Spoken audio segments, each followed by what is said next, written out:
me a god. You call me a god. You call me a god. You call me a god. Let's go. I'm about to go off like a weapon. Fuel to the top, got a filled up engine. In my thoughts, obsession. I will not stop, no, I'm never second guessing. I got a God complex. Haters love to hate, but I never feel pressed. Got a lot on my plate, but I never get stressed. I'll take all the pressure like I'm acing this test. 자, 오늘 독설 라이트는요, 뭐, 어제 이제 밤 늦게까지 또 방송을 하고, 어제 이제 하루 종일 방송을 해가지고, 오늘은 좀, 컨디션이 나쁠 건 없는데, 약간 피로감을 느끼는, 이런 상황입니다. 그래서 오늘은 짧고 굵게, 이재명 대표 후보 소식을 중심으로 해서 독설 데이트 보내드리도록 하겠습니다. 이 여론조사하고요, 이재명 후보 대선 행보 뭐 이 정도만 간단하게 말씀을 좀 드리면 될 것 같아요. 예. 자, 먼저 오늘 이제 썸네일 오늘의 헤드라인인데 보수 거물을 이재명 캠프에서 영입을 한다. 이런 아침부터 이제 발빠르게 보도가 뜨고 있어요. 어제까지만 해도 이제 상임선대위원장은 뭐 관례적으로 당대표가 맞지 않겠느냐 이렇게 예상을 했는데, 그래서 박찬대 원내대표가 상임선대위원장을 맡고 공동선대위원장으로 뭐 후보들 김경수 후보, 김동연 후보가 이제 참여하는 보통 이런 모양새를 취합니다.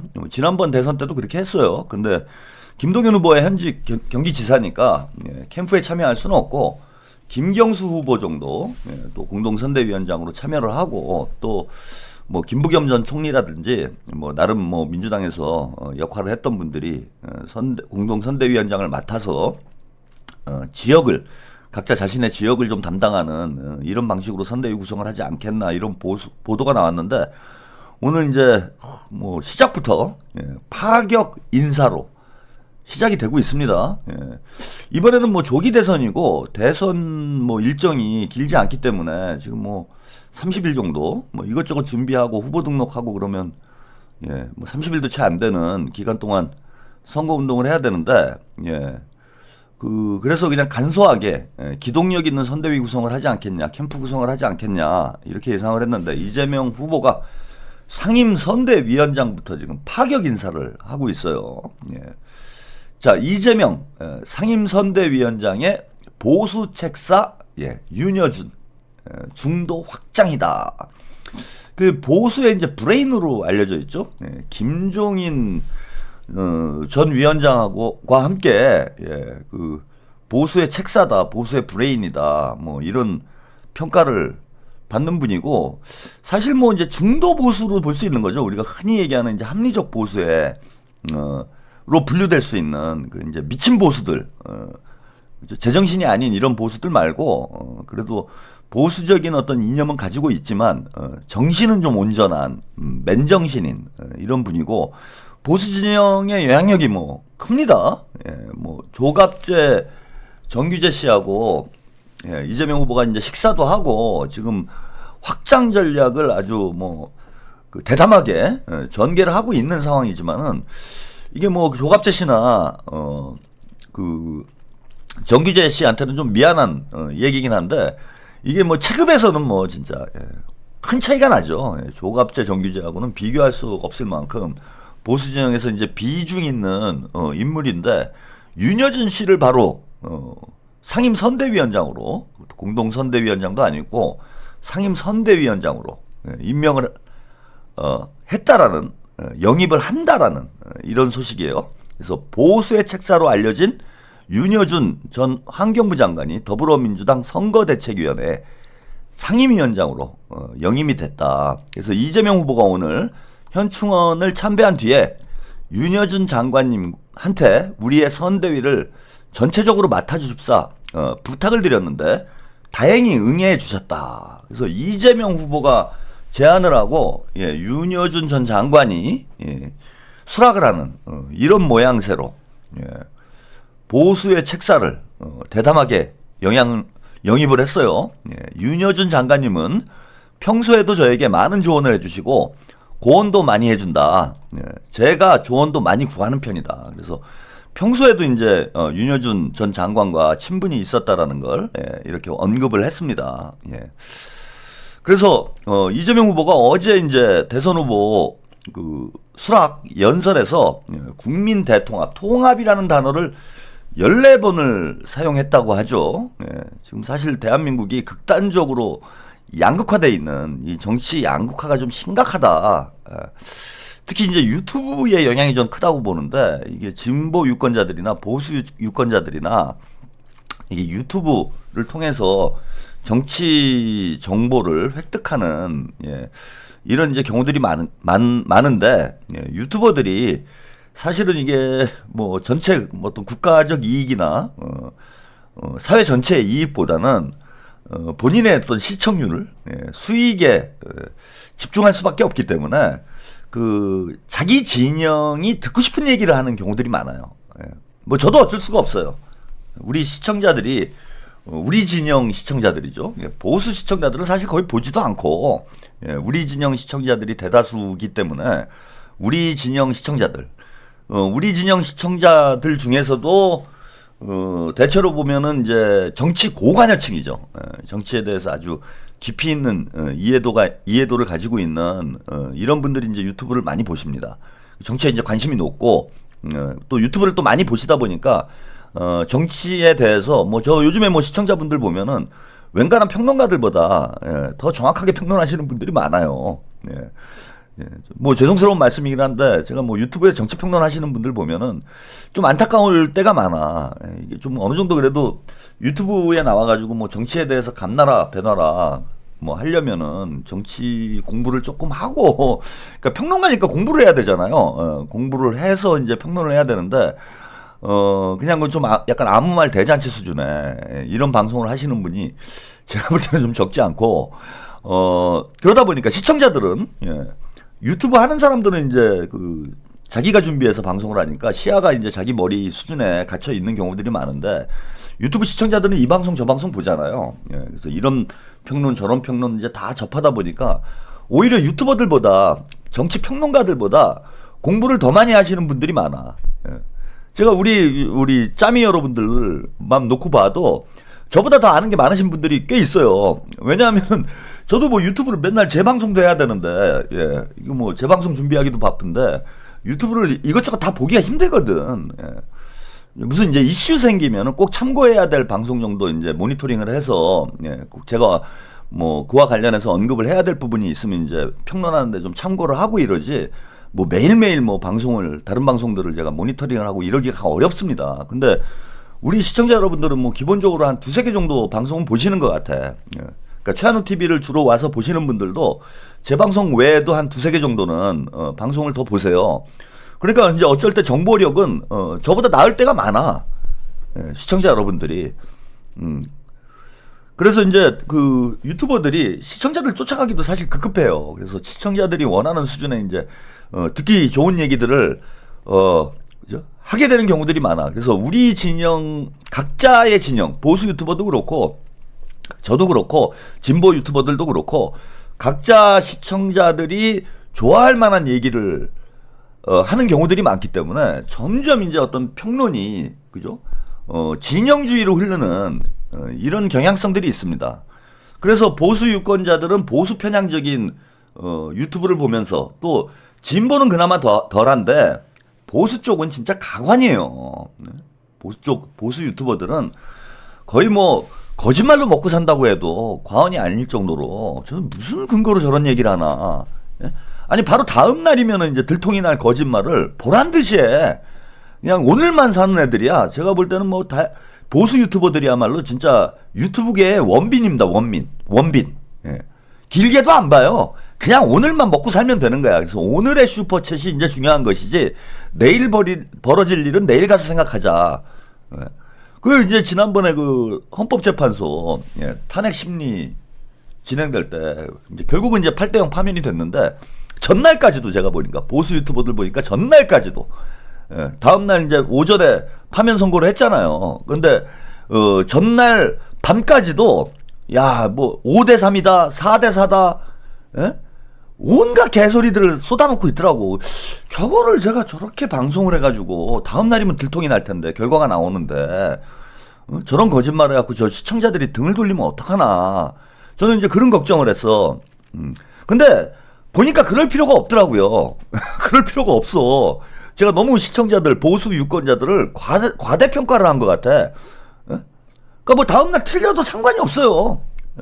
왜냐하면 파면 선고가 나오기 전까지 11시에 선고를 했나요? 11시 선고 직전까지는 그러니까 자기들이 바라는 거 기각되기를 바라는 거잖아. 그 바라는 말을 듣고 싶은 거야. 그냥 방송을 통해서.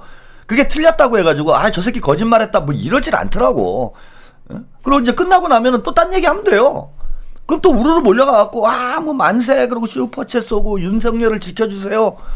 그러니까 이런 식으로 돌아가다 보니까 보수 유권자는 아주 극단적으로 이게 보수화도 아니고 우민화가 되는 것 같아요. 우민화. 지적으로 완전히 그 금치산자 상태가 돼버린다. 제가 뭐 보통 정금자라고 하는데 정치적 금치산자 상태를 만드는 거예요. 그리고 우리 민주진보 진영 시청자들은 그다음에 유튜버들은 그거보다는 좀 나은데 그 우리 민주진보 진영 유튜버들도 좀 객관적이고 과학적인 이런 평론을 하기보다는 시청자들이 좋아할 만한 얘기를 막 해줘. 그럼 뭐 시청자들 슈퍼챗 쏴주고 그러다 보면 현 상황을 우리 유권자들이 정확히 인식하기보다는 그냥 뇌피셜로 돌아가는 거예요. 뇌피셜로. 이러니까 정치 극단화가 날이 갈수록 심해져요. 이게 이제 큰 문제지. 이건 뭐 대한민국에서만 나타나는 현상은 아니에요. 뭐 미국도 마찬가지고 뭐 유럽 쪽도 마찬가지야. 뉴미디어 시대가 정보의 평준화, 정보의 불균형을 무너뜨리는 아주 긍정적인, 그러니까 뭐 기득권 세력들, 부자들, 힘 있는 자들이 정보를 독점하는 시대에서 우리 서민들도 일반 시민들도 정치 정보에 용이하게 접근할 수 있는 그런 정보 평준화 시대를 만들어 준 것은 긍정적이긴 한데 그게 이제 점점 좀 지나쳐 가지고 이런 이제 역작용도 나고 있는 상황이다. 푸름선님, 광민화, 우민화가 아니라 푸름선님 오늘 한 건 했어. 저거 좋은 표현입니다. 광민화, 우민화를 넘어서 광민화되고 있는 광민화. 그러니까 미친 상태가 돼버리는 거야. 미친 상태. 그러니까 그게 과대망상 아닙니까? 정확히 말씀드리면 세상에 있는 게 객관적으로 안 보이고 자신의 머릿속에 있는 상상이 현실로 이제 등장하는 현상을 그 정신의학적으로 보면은 우리가 과대망상이라고 그래요. 과대망상이 한마디로 얘기하면 이제 미친 거지. 머리가 돈 거예요, 돈 거. 그러니까 없는 걸 있다고 생각하는 게 이제 과대망상이잖아. 실제하지 않는 걸 실제한다고 믿는 정신병리학적 상태를 우리가 과대망상, 광인 이렇게 말씀을 드리는데 없는 사실, 그죠? 예컨대 5대3이 나올 거야 라고 굳게 믿는 거지. 뭐 4대4가 나올 거야 라고 굳게 믿는 거는 전혀 그럴 가능성이 없는데 그런 걸 믿는 현상은 과대망상증이 되는 거예요. 그러니까 세상을 있는 그대로 보지를 못하는 거야. 막 헛게 보이는 거, 헛게. 막 미치면 그러는 거 아니에요. 그 환영 막 이런 게 보이는 거잖아. 이거는 뭐 다른 차원의 얘기지만 얼마 전에 이재명 대표 3심 선고 문제, 이제는 좀 정리가 된 것 같아요. 근데 초기에 이재명 뭐 그 헌법 대법원에서 조희대가 이제 뭐 주심을 맡아갖고 전원 합의체로 넘어가고 재판 속도를 빨리 내고 이러니까 또 난리가 났어. 또 헛게 보이는 거예요. 또 헛게 보여. 그러니까 요거는 이제 아까 탄핵 심판 같은 경우에는 보수 진영에서 나타나는 과대망상증, 하나의 예고, 그 이재명 후보 3심 재판 관련된 과대망상증, 진보 진영에서 나타나는 과대망상증은 뭐였냐면은 이거 뭐 대선 전에 판결을 한다는 거야. 그러니까 그 이재명 후보가 출마를 못할 수도 있다. 이건 과대망상이잖아요. 그 지난주 한 주에 제가 3번인가 방송을 했어요. 그럴 일은 절대 없다라고. 그러더니 이번 주 되니까 이제 조용해졌어. 이번 주 되니까 다들 뭡니까 뭐 3심 재판 얘기 꺼내기나 해요? 안 하잖아. 이것도 일종의 과대망상이에요. 자기가 보고 싶은 거, 믿고 싶은 걸 보는 거지. 절대 그럴 일이 없음에도 불구하고 공포감에 빠져 있으니까, 불안감에 빠져 있어요. 우리 민주 진보 진영 유권자들이 불안한 거야. 그 불안한 마음을 흔드는 거야, 유튜버들이. 그래갖고 헛개비를 보여주는 거야. 예? 헛개비를 보여줍니다. 그 헛개비를 보고서 막 그 헛개비에다 대고 허수아비를 막 때리는 거지. 예? 헛개비에 삿대질 하는 거예요.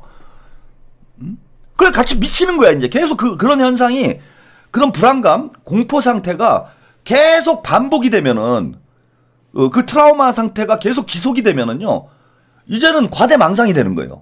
정신병정 상태가 돼요. 제가 그런 분들 꽤 많이 지금 보여. 우리 민주진보 진영에서도. 그 대표적인 것 중에 하나가, 얘기 나온 김에, 이거 뭐 윤여준 영입한 얘기를 하면서 왜 또 유튜브 얘기를 길게 합니까? 하여튼 얘기 나온 김에 좀 더 할게요. 내각제라는 헛개비를 만들었어요. 내각제를 하면 절대 안 되지. 그리고 내각제를 추진하려는 세력이 있다는 건 분명해요. 그런데 기술적으로 내각제를 할 수가 없어. 내각제는 국민투표를 해야 되고, 국회에서 3분의 2가 동의를 해야, 예, 국민투표가 발의가 되고, 국민투표에서 과반 이상의 국민들이 동의를 해야 내각제 개헌이 가능해요. 그래서 대한민국의 일부 정치인들, 일부 기득권 세력들이 본인들의 어떤 기득권 유지를 위해서 내각제를 하고 싶은 마음이 굴뚝 같지만, 자, 국회에서 3분의 2를 넘을 수가 없고, 첫째, 왜? 3분의 2를 넘는 정당이 없어요, 지금. 그 다음에 두 번째, 내각제를 지지하는 유권자는 20%도 안 돼요. 그래, 국민투표를 붙이더라도, 국회를 통과해서 국민투표를 붙이더라도, 내각제로가 국민투표에서 통과될 가능성이 없어. 0이야. 근데 결국은 뭐 개헌도 발의를 못하잖아. 응? 이번에 뭐 조기 개헌 얘기가 나왔지만은 개헌도 발의를 못하는 상황 아니에요. 그런데 롯모 유튜버가 몇 년째 이 내각제 장사를 하고 있어. 아직도 하고 있어요. 대단해. 그럼 그 롯모 유튜버는 헛개비를 파는 거예요. 헛개비를. 내각제라는 헛개비. 여러분들의 공포심을 이용해서 망상을 파는 거야. 그러면은 그 망상에 홀린 사람들은 정신병리학적으로 보면은 과대망상증이 있는 거예요, 지금. 헛개비를 보고서 막 두려움에 떠는 거지. 유령이 있어. 내각제라는 유령이 대한민국을 배회하고 있다. 내각제 선언. 뭐 이런 거예요, 지금 분위기가. 그럼 아직도 내각제 유령을 쫓아다니는 사람이 있어요. 이게 과대망상 초기 증세로 보셔야 돼요, 여러분들이. 없는 걸 없는 게 보인다라고 하는 증상. 없는 걸 쫓아다니는 증상. 그게 과대망상이에요. 과대망상. 그 과대망상이 장기간 지속되고 과해지면 어떻게 되느냐? 왜? 그럼 이제 미치는 거지. 정신분열이 되는 거예요. 이제 그 다음 단계가 과대망상에서 정신분열. 정신분열은 이제 광인 상태가 되는 거죠. 그래서 아까 제가 푸른선님이 그 지적 잘하셨는데, 우미나를 넘어서 이 유튜브 시대가 가져온 가장 큰 부작용은 물론 이제 긍정점도 많습니다. 예, 긍정점이 많아요. 전 뉴미디어가 아니었으면은 당원 주권 시대, 그다음에 국민 주권 시대, 그리고 이재명 후보가 압도적 지지로 대선 후보가 되는, 이재명과 같은 진짜 변방의 장수 개천용이 대통령이 되는 이런 시대가 오지 않았을 거라고 생각해요. 예? 지금 이제 응원봉 혁명, 촛불 혁명은 본질적으로 뉴미디어 혁명이라고 저는 봅니다. 뉴미디어가 만들어내는 정보의 평준화가 없었다라면은, 우리 국민들이 정치 현실을 옳게 투시할 수가 없었고, 또 그 빠르게 조직이 돼서 이 계엄 사태와 같은 보수 기득권 세력들의 친위 쿠데타를 막을 수 있는 수단도 없었어요. 그래서 응원봉 혁명, 국민 주권 혁명, 이건 본질적으로 뉴미디어 혁명이다. 그래서 제가 뉴미디어 유튜브를 평가절하하려고 말씀드리는 게 아니라, 긍정점이 훨씬 더 큰데 약간의 부작용이 있는 거예요. 이 부작용이 아까 말씀드린 대로 정치의 양극화 문제로 나타나고 있다. 그래서 국가가 둘로 나눠져 있는 상태가 돼버린다는 거예요. 이 광민화 때문에 국민들이 정신분열 상태가 돼가지고 일부 유권자들이, 특히 유튜브 시청률이 높고 정치에 관심이 높은 정치 고관여층일수록, 역설적으로 정치 고관여층일수록 보수 쪽이건 진보 쪽이건 극단적인 사고를 하는, 극단적인 주장을 하는, 또 극단적인 주장에 동조하는 이런 현상이 벌어지고, 국민들의 이 정치 참여가 점점 활성화되는 단계로 가고 있어요. 이제 국민의힘도 국민 경선을 하잖아. 뭐 민주당에서는 당원들의 역할, 당원들의 힘이 점점 커지는 상황으로 가고 있고. 그래서 핵심 지지층들, 국민의힘도 그렇고 우리도 그렇고 핵심 지지층들의 정치적 영향력이 점점 커지고 있어요. 그런데 핵심 지지층의 정치적인 어떤 정치 의식에 가장 큰 영향을 미치고 있는 게 현재는 유튜브야. 근데 이 유튜버들이 단지 수익을 위해서 극단적인 제가 누차 말씀드리는 공포 마케팅을 해요. 공포 마케팅을 해서 사람들을 혼란스럽게 만드는 거지. 과대 망상 상태로 몰아넣는다는 거예요. 그래서 이런 문제, 그 국민 통합이라는 이 문제를 해결하지 못하면은 이재명 후보가 사실은 그 국민 통합이라는 건 그 무슨 야합을 의미하는 게 아니에요. 국민들의 압도적 다수가 합리적인 정치적 판단을 할 수 있는 그런 이제 사회적인 조건을 만들지 못하면은 대한민국은 이재명 후보가 대통령이 되더라도 또 내전 상태가 돼버린다는 거지. 윤석열이 이제 탄핵된 이유가 여러 가지가 있겠지만은 저는 이제 출발점에서 어떻게 보면은 윤석열이 당선된 그 출발부터가 탄핵을 예고하고 있었다고 봐요. 0.73% 불과 0.73%의 간발의 차로 당선되었기 때문에 언제든지 윤석열이라는 배는 뒤집어질 가능성이 대단히 높은, 즉 국민들이 둘로 쪼개진 상태에서 대통령이 된 거예요. 그래서 윤석열은 언제든지 뒤집힐 수 있는 그런 성격의 정권이었어. 그러면은 조심했어야 된다고요. 즉 무슨 얘기냐? 윤석열이 본인을 반대하는 나머지 절반의 국민들, 절반이 넘는 국민들이에요. 사실 생각해보면은 윤석열을 찍지 않은 사람들이 윤석열을 찍은 사람보다 더 많아요. 이재명 후보와 심상정의 득표수를 합치면 50%가 넘어가잖아. 득표를 합치면. 그러니까 대통령을 지지하는 사람보다 지지하지 않는 사람이 더 많았던 상황이었기 때문에 윤석열은 정권은 언제든지 뒤집어질 수 있는 상황이었어. 그럼 윤석열이는 그렇게 간발의 차로 운 좋게 대통령이 됐으면은 국민을 통합하기 위해서, 즉 본인을 지지하지 않은 유권자들을 설득하기 위해서 노력을 했어야 되는데 아무런 노력을 하지 않고 제멋대로 하니 지를 반대하는 국민들이 더 많은데 언제든지 뒤집힐 수 있는 거죠. 그게 바로 총선 결과로 나타난 거예요. 총선에서 민주진보 야권이 192석을 획득하게 되는데 그 192석을 야권이 획득하게 되는 거는 사실 대선 때 어느 정도 예고가 돼 있었던 거야. 대선에 이미 윤석열을 반대하는 유권자들이 50%가 넘었던 상황이기 때문에 총선에서는 그런 결과가 나올 수밖에 없었던 거예요. 그러면은 국민을 통합하기 위해서, 하나로 만들기 위해서, 그죠? 이른바 진보 민주 유권자들까지도 공감할 수 있도록 나라를 이끌어 갔어야 되는데 이것도 아주 유튜브 보면서 미쳐가지고 대가리가, 윤석열이야말로 진짜 광민화 돼버린 거지. 광인화 돼버린 거예요. 그래서 점점 더 극단적으로 가니까 결국은 탄핵 때는 이런 상황까지 갈 수밖에 없는 거죠. 그래서 이재명 후보가 어제 이제 14번에 걸쳐서 이 얘기를 하다가 유튜브 얘기를 좀 길게 가긴 했는데, 이재명 후보가 어제 수락연설에서 14번에 걸쳐서 국민 통합을 이야기한 것은 지금 대한민국이 내전이나 다름없는 이런 형국이 돼 있고, 여전히 아주 극단적인 그 빤스부대 아직도 광화문에 나와가지고 난동을 부리고 있어요. 그래서 이재명 후보가 대통령이 되면은 이것들이 이제 더 날뛸 거야. 계속 이재명 정부를 흔들기 위해서 온갖 수단과 방법을 가리지 않고 이 빤스 부대들이 날뛸 겁니다. 그러면은 이재명 후보님이, 대통령이 안정적으로 국정 운영을 하기 위해서 해야 될 일은 뭐냐면 이 극단적인 광인 세력들, 광우화 세력들이죠.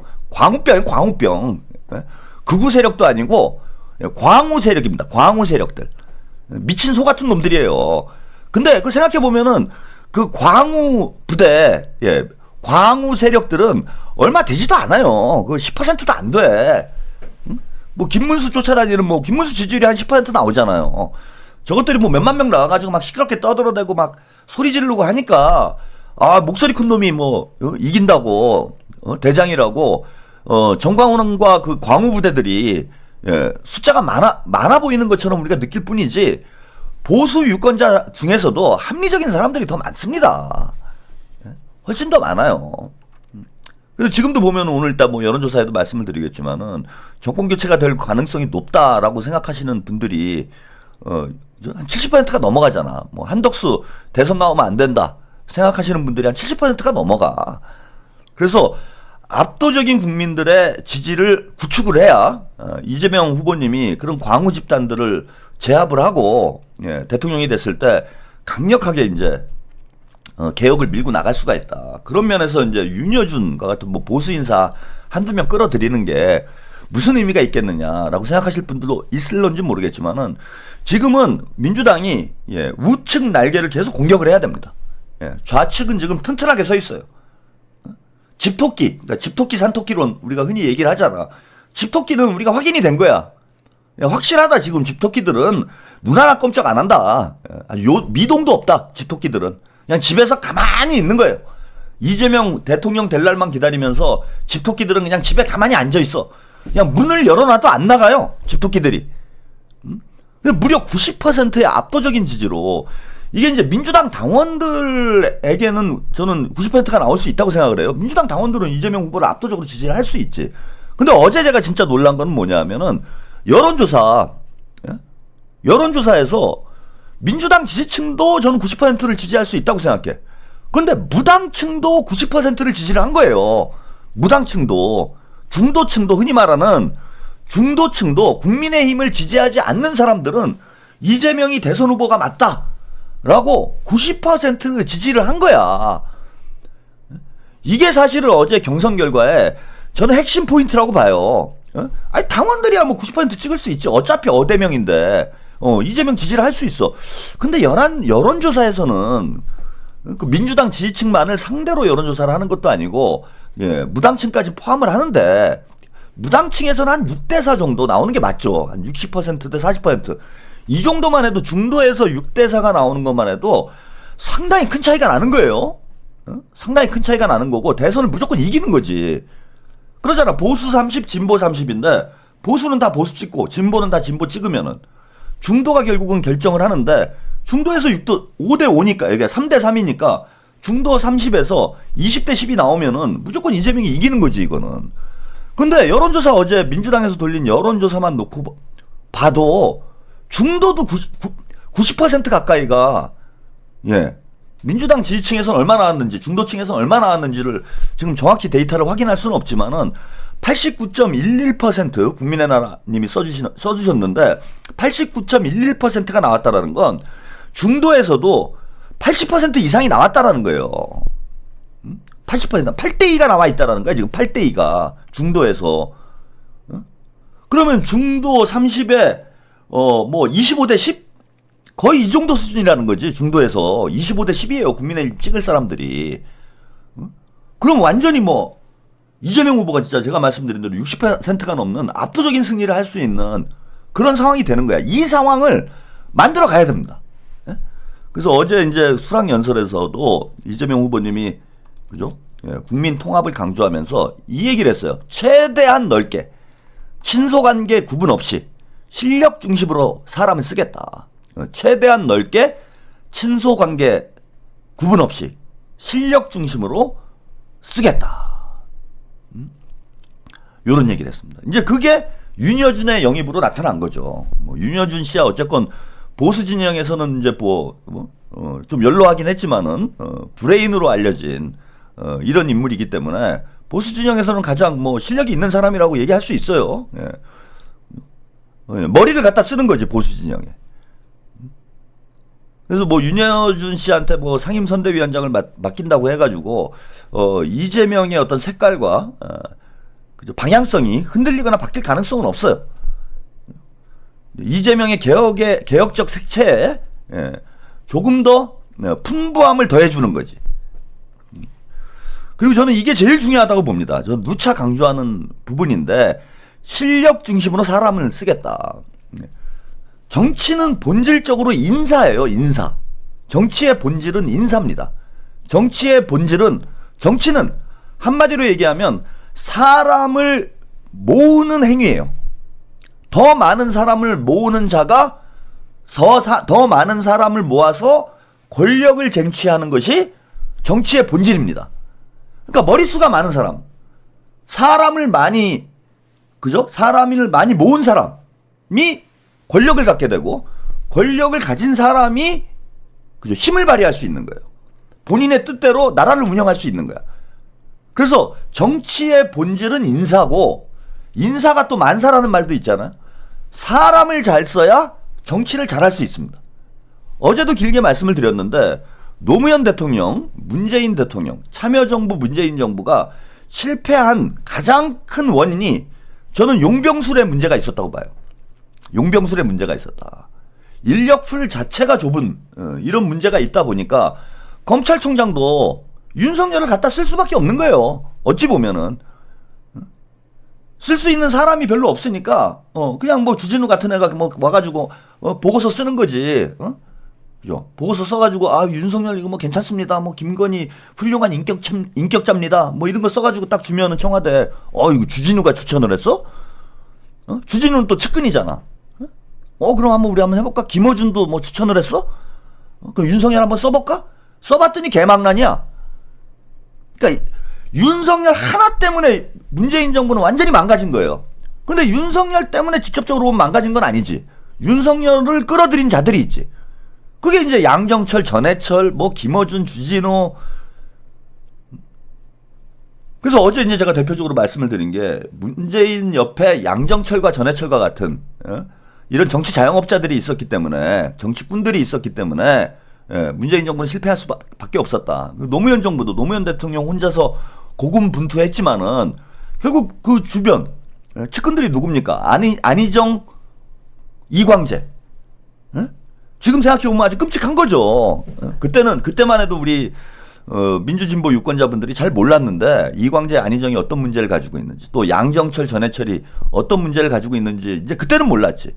지금은 알게 됐지만은. 그래서 뭐 결과론으로 제가 이렇게 말씀드리지 모르지만은 결국 용병술이 전부 다다. 대통령의 통치술 중에 가장 핵심적인 거는 용병술인 거예요. 용병술. 근데 역대 대통령들이 진보건 보수건 간에 결국은 측근 정치하다 다 망했다라는 거야. 측근 정치하다 다 망한 거잖아요. 따지고 보면은. 이명박은 만사형통. 형 때문에 망하고, 박근혜는 최순실 때문에 망하고, 윤석열이는 명태균 때문에 망하고, 그 무슨 정치 양아치들을 주변에다 놓고 정치를 하니까 정권이 망하는 거지. 민주진영, 진보진영도 마찬가지라는 거예요. 저는 이 점에 대해서는 민주당도 할 말이 없는 부분이 있다는 거야. 노무현 대통령도 그렇고, 문재인 대통령도 그렇고, 뭐 본인들은 최선을 다했는지 모르지만 측근들이 다 말아먹었잖아. 그래서 측근 정치를 해가지고 잘된 경우가 없다. 그래서 이재명 후보는 뭐 누구보다도 저는 이걸 잘 알고 있으리라고 봐요. 그래서 친소관계, 측근이라는 거 그거잖아. 가까운 사람, 나랑 오랫동안 정치한 사람, 나하고 오랫동안 인연이 있는 사람, 이런 사람들이 측근이 되잖아. 그래서 뭐 지금 언론 보도 보면 그런 것도 많이 나와요. 뭐 친명계가 어떠니, 칠인회가 어떠니, 신친명계가 어떠니, 개소리들 하는데, 그거는 이제 과거의 분류고, 이재명에 대해서 저는 모르는 소리라고 봐요. 이재명의 측근은 누구냐 하면은 실력 있는 사람이 측근인 거예요. 이거는 이재명 후보가 진짜 냉정하다 싶을 정도로 용병술은 좀 잔인해. 그래서 이재명 후보의 그 과거 정치 그 과정을 이렇게 돌이켜 보면은요, 한때 측근이었다가 사라진 사람들 많아요. 실력이 있으면 측근이 되는 거고, 그러니까 이런 문제가 있어요. 뭐냐 하면은 성남시장 시절에 측근이 있어. 그러니까 성남을 잘 이끌어 가는데 능력을 발휘할 수 있는, 즉 시정 정도는 할 수 있는 사람들이 이재명 후보의 측근이 됩니다. 근데 이제 경기도로 올라가면 판이 달라져요. 더 넓은 영역에서 행정실 능력을 보여줘야 돼. 근데 성남시에서 잘했던 사람들이 뭐 경기도로 많이 갔습니다. 근데 경기도에서는 쓰임새가 달라지는 거예요. 왜냐하면 시 하나를 운영할 능력하고 도를 운영할 능력은 달라요. 그러니까 이 도를 운영할 수 있는 능력을 가진 사람들이 경기도지사를 할 때는 측근이 되는 거예요. 그런 실력이 있어야 되는 거예요. 성남시장을 할 때 가까이 했던 사람이 도지사 가까이 있었던 사람들이 도지사를 할 때 가까이 있느냐? 그렇지 않다라는 겁니다. 제가 볼 때는. 물론 뭐 계속 같이 가긴 하지. 막 내치고 버리고 그러진 않아요. 근데 위치가 달라지는 거예요. 자, 그 사람의 능력과 그릇에 맞게 사람을 갖다 쓰는 겁니다. 그러다 보니까 이재명 후보의 측근은 단계마다 바뀌어져요. 단계마다. 성남시장일 때 다르고, 예? 그 다음에 경기지사일 때 다르고, 또 당대표일 때 다르고, 또 경기도지사 할 때하고 당을 운영하는 건 또 차원이 다르잖아. 그래서 이제 당대표 하실 때 등장한 인물들, 이재명 후보 주변에 나타난 사람들을 흔히 뭐 신친명계, 뭐 이렇게 또 분류를 해요. 예. 근데 뭐 신친명계, 구친명계 이런 게 있는 게 아니라 그때 단계마다 필요한 인물들을 능력 본위로 갖다 쓰는 거다, 이재명 후보님이. 그래서 실력 중심으로 사람을 쓴다. 저는 저게 가장 중요한 문제라고 봅니다. 이재명 정부의 성패는 저기에 달려 있어요. 그리고 대통령이 하는 일에 전부 다가 그거예요. 아니 그거잖아. 대통령이 하는 일이 뭐 가서 삽질을 합니까? 뭐 경제 개발하겠다고 그래가지고 대통령이 나가가지고 예? 뭐 고속도로 깔고 막 이러고 다녀요? 그런 거 아니잖아. 대통령이 하는 일에 전부 다가 인사예요. 인사. 사람을 잘 쓰는 거야. 용병술입니다. 용병술. 그래서 용병술에 뛰어난 지도자가 훌륭한 리더가 되는 거예요. 그래서 위대한 지도자일수록, 능력 있는 지도자일수록 밑에 보면은 그죠? 뭐 그 유시민 작가가 이제 방송에서 그런 얘기를 했는데, 뭐 침팬치 생태계를 예를 들면서 A급 지도자 밑에는 B급, C급이 모이게 돼 있고, C급, B급 지도자 밑에는 C급, D급이 모이게 돼 있다. 그거 맞는 말이에요. 어떤 지도자도 자기보다 잘난 사람을 저기 쓰지는 않아. 잘. 왜? 잘난 사람이 밑에 있으면 불안하거든. 그래서 A급 리더는 B급을 쓰게 돼 있다. 예, 그 다음에 이제 그 B급 리더는 C급, D급이 모이고, 뭐 D급 리더는 쓰레기만 모이는 거죠. 윤석열이 D급이 아니라 거의 패급이지. 패급이었으니까 대한민국에 있는 온갖 쓰레기들을 다 모아놓은 거예요. 그러니까 나라가 개판이 되는 거지 지금. 근데 제가 좀 말씀드리고 싶은 거는, 진짜 뭐 유시민 작가하고 이제 그건 침팬지들 세계고, 유시민 작가하고 조금 다른 생각은 뭐냐면은, 지도자, 진짜 A급 지도자는 뭐냐면은 나보다 뛰어난 사람을 쓰는 지도자예요.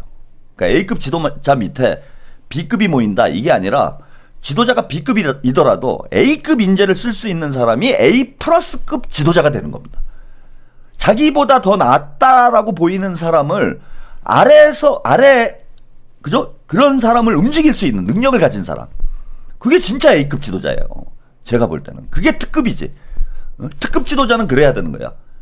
내가 A급인데, 나는 그럼 B급 써야지? B급만 해도 기본은 하지? 이게 아니라, A급 지도자가 자기보다 더 나은 사람들 데려와. 뭐, 예를 들자면은, 삼국지에 이제 제갈공명이, 그죠? 제갈공명이 그런 거잖아요. 이제, 유비가 삼고 처리를 하잖아. 와서 나를 좀 도와달라. 닦아놓고 유비가 뭐, 그 유랑자나 다름없는, 거의 뭐 화적대 비슷한 이런 수준의 이제 리더였는데, 결정적으로 이제 한 국가를 이끌어 나가는 그런 이제 리더가 되는 결정적 계기가 제갈공명이 합류를 하면서 총나라가 나라의 어떤 모양새를 갖추기 시작을 하잖아요.